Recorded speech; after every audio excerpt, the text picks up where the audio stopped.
Assalamualaikum warahmatullahi wabarakatuh. Hamdan wa syukran lillah wassalatu wassalamu ala rasulillah. Hadirin para netizen yang dimuliakan Allah subhanahu wa ta'ala, kali ini kita akan mengkaji lagi syair-syair Kiai Rhoma Irama, yang mana syairnya rata-rata diambilkan dari Al-Quran dan hadis dan qaul-qaul ulama. Jadi kita mengaji ini ngaji intisari. Kali ini kita akan merenung, bertafakkur tentang sebuah kegiatan manusia yang hedonis, kapitalis, lebih mementingkan kesenangan duniawi, yaitu pesta pasti berakhir. Jadi dari judulnya kita faham bahwa kesenangan itu pada akhirnya akan selesai. Di mana-mana yang namanya pesta pasti ada selesainya. Nah, setelah selesai itulah kita akan terbengong lagi. Yang tadinya hura-hura, yang tadinya joget-joget, ketawa ketiwi, bersenda gurau, maka ketika berakhir sepi. Yang punya utang teringat kembali hutangnya, yang punya masalah teringat kembali masalahnya. Itulah pesta kehidupan di dunia. Maka Haji Rhoma Irama menganalogikan atau mentamsilkan kehidupan dunia ini dengan pesta yang sering dilakukan manusia, yang sering kita lakukan. Semua serba enak, serba nikmat, serba bahagia, bersenang-senang, tetapi semua akan ada akhirnya. Wamal hayatud dunya illa lahu wa la'ib. Kehidupan dunia ini semata hanyalah lahun, permainan dan senda gurau. Itu kalau kita tidak ingat. Apa pesta manusia dalam tanda kutip yang dilakukan di dunia ini? Pesta manusia yang dimaksudkan di sini adalah kesenangan, foya-foya kehidupan duniawi yang tanpa diiringi atau tanpa dibarengi zikrullah, tanpa terdapat di dalamnya iman kepada Allah. Dia hanya sebatas hedonisme. Apa itu hedonisme? Hedonisme adalah faham yang menganggap bahwa hidup di dunia ini hanya sekali, maka senang-senanglah. Pergunakanlah hidup ini untuk bersenang-senang sebisa mungkin. Itu anggapan hedonisme. Atau kapitalisme. Apa itu kapitalisme? Kapitalis adalah untuk memupuk kekayaan sebanyak-banyaknya. Memperkaya diri sekaya-kayanya sebisa mungkin, walaupun dengan menghisap orang lain, merugikan orang lain, masa bodoh. Yang penting gua kaya, yang penting gua senang, yang penting gua bahagia, persetan dengan orang lain. Itu kapitalis. Maka hedonisme kapitalis ini bagian dari ateis. Apa itu ateis? Mereka mengingkari adanya Tuhan. Tidak percaya kepada Tuhan, tidak percaya kepada hal gaib, tidak percaya akan adanya hari akhir, hari pembalasan, dan seterusnya dan seterusnya. Berumah megah, bermobil mewah, itu tujuan banyak manusia. Itulah orang-orang hedonisme, orang-orang ateis, orang-orang kapitalis. Tujuan hidupnya adalah materi, materialistik. Jadi segala daya, upaya, karya, pemikiran digunakan untuk kesenangan dunia. Uang berlimpah, pakaian indah, Itu tujuan banyak manusia. Haji Rhoma Irama menyindir orang-orang hedonis ini, orang-orang kapitalis ini. Jadi kalau kita tujuannya hanya itu saja, rumah megah, mobil mewah, harta berlimpah, pakaian indah, maka kita sebagai muslim tidak ada bedanya dengan kafir, ateis yang tidak percaya kepada Tuhan. Jadi ini menyindir kepada penduduk Indonesia yang rata-rata muslim tapi kok kelakuannya seperti ateis. Kita lihat fenomena sekarang ini hampir-hampir mirip dengan pemikiran ateis. Hampir-hampir kelihatan seperti tidak bertuhan lagi. Makanan dan minuman yang serba lezat, santapan yang selalu dicari, rekreasi yang mahal serta memikat, hiburan yang selalu dinikmati. Kuliner di mana-mana dikejar, makanan minuman yang serba lezat dimanapun dikejar. Ada orang wisata kuliner kemana-mana cari santapan-santapan yang lezat. Kita makan di mana? Hayu. Yang terbaik, yang terenak, hayu. Walaupun jauh, kita kejar ke sana. Tak peduli anggaran berapa, yang penting kita dapatkan itu kuliner. Untuk apa? Untuk kesenangan. Untuk apa? Untuk pamer. Untuk apa? Untuk foya-foya. Santapan yang selalu dicari di rumah, dimanapun, di resto-resto yang mahal, yang lezat. Inilah kelakuan orang-orang punya sebenarnya. Bahkan orang-orang tidak punya pun ikut-ikutan mencari kuliner yang memanjakan lidah walaupun kantong seret. Ada nggak kayak gitu? Mudah-mudahan kita tidak seperti itu. Bagaimana dengan rekreasi? Rekreasi pun dikejar. Tempat-tempat wisata selalu dikunjungi, ramai dikunjungi, yang indah-indah. Walaupun ekonomi lagi seret, yang penting rekreasi. Yang mahal, yang memikat, yang indah, yang berkesan, yang instagramable.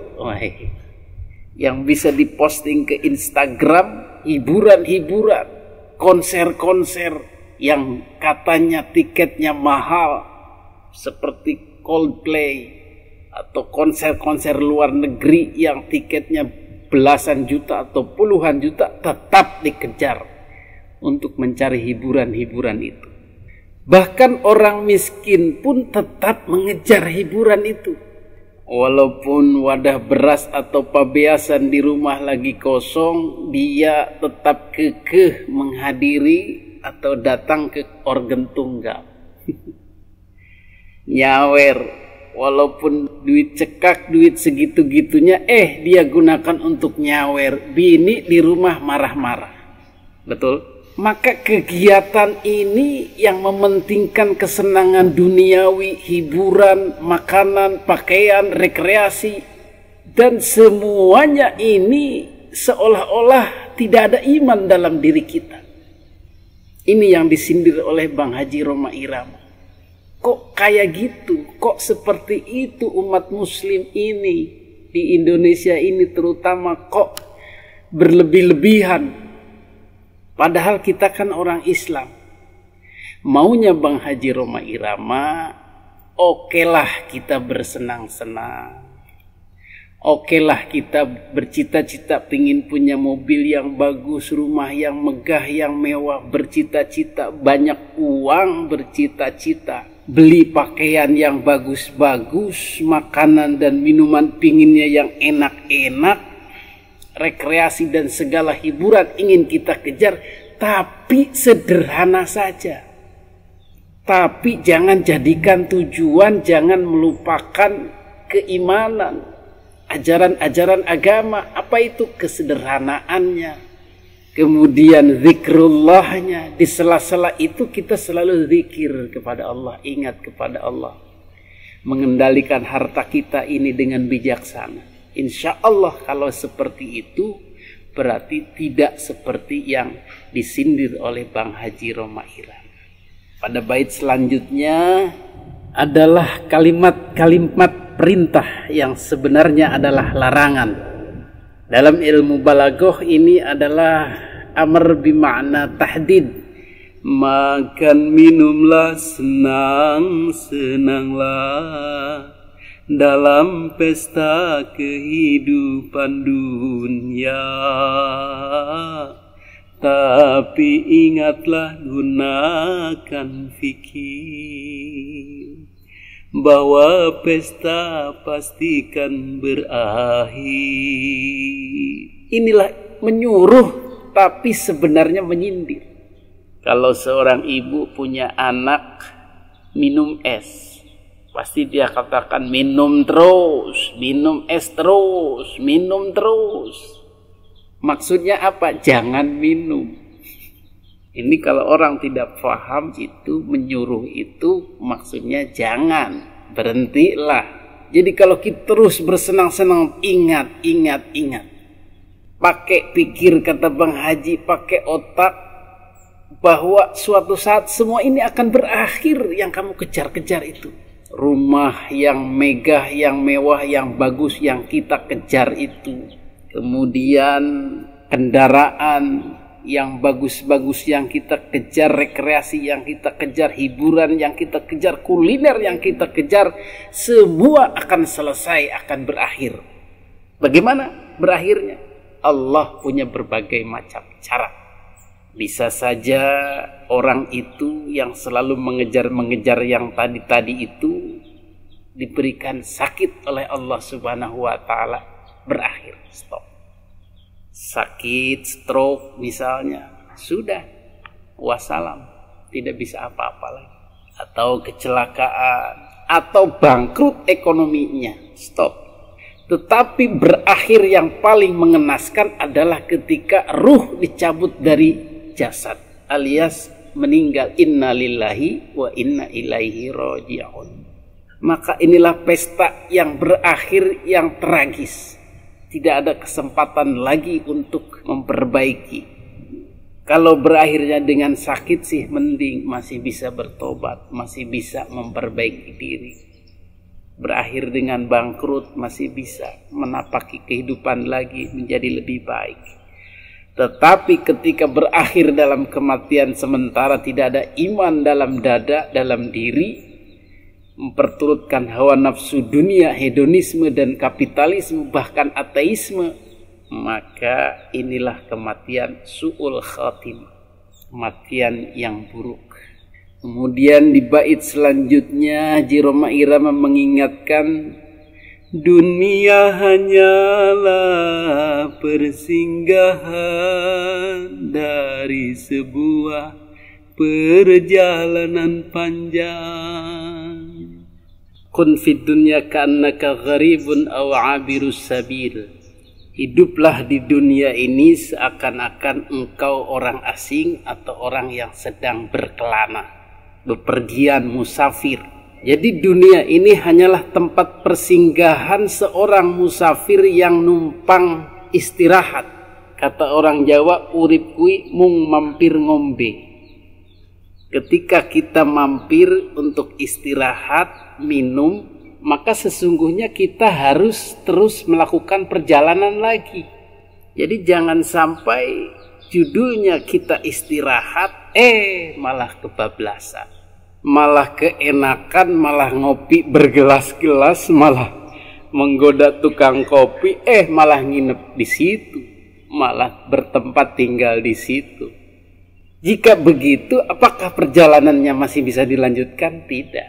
Dia tidak bisa lanjutkan perjalanan dan lupa jalan pulang. Tidak bisa pulang. Ini tentu saja salah kaprah, betul? Di mana-mana orang istirahat, mampir ngombe, ya sebentar saja, cicip-cicip, melepas lelah, kemudian pergi lagi. Itu cara yang bijaksana. Dunia bukanlah tujuan, namun hanya ladang tempat bertanam. Ad-dunya mazru'atul akhirah. Dunia itu tempat bercocok tanam, berladang untuk akhirat. Jadi ketika kita di dunia, kita berjibaku, mencangkul, menanam, menyemai, memupuk, dan seterusnya untuk kemudian dipanennya nanti di akhirat. Apa maksudnya? Kita beramal baik di dunia ini, menanam kebaikan-kebaikan di sana sini, menanam amal di sana sini, menanam jasa di sana sini. Untuk apa? Mencari keridhaan Allah, untuk kita buka nanti pahalanya di hari di mana kita membutuhkannya. Oh, ternyata kebaikanku dicatat oleh Allah, ada ini hasilnya, ada balas jasanya oleh Allah Subhanahu wa ta'ala. Maka kita kadang-kadang ingin kebaikan di dunia ini dibalas oleh orang. Ah, dasar lu nggak tahu membalas kebaikan, nggak tahu berterima kasih. Sebenarnya tanpa orang itu pun berterima kasih, kita ikhlas, insya Allah sudah ada di sana. Bahkan orang-orang soleh tidak mau kebaikannya ini dibalas di dunia, takutnya nanti di akhirat zong. Maka inilah amal-amal orang yang ikhlas, menanam, memupuk, tanpa ingin dihargai, tanpa ingin dibalas kebaikan-kebaikannya itu. Jadi itulah inti daripada pengajian ini. Kita jangan terlena di dunia ini dengan pesta-pesta, dengan kuliner-kuliner, dengan kemewahan-kemewahan, kendaraan, rumah, hiburan-hiburan, tanpa kita ingat bahwa tujuan kita bukan itu, bukan mengejar itu. Tetapi tujuan kita adalah akhirat nanti. Jadi lagu ini sebenarnya urip kuwi mung mampir ngombe judulnya. Jadi kita diingatkan oleh Bang Haji supaya tidak terlena oleh kemewahan dunia, kesenangan-kesenangannya, sampai kita lupa kepada tujuan kita, yaitu akhirat. Bagaimana cara mengatasinya?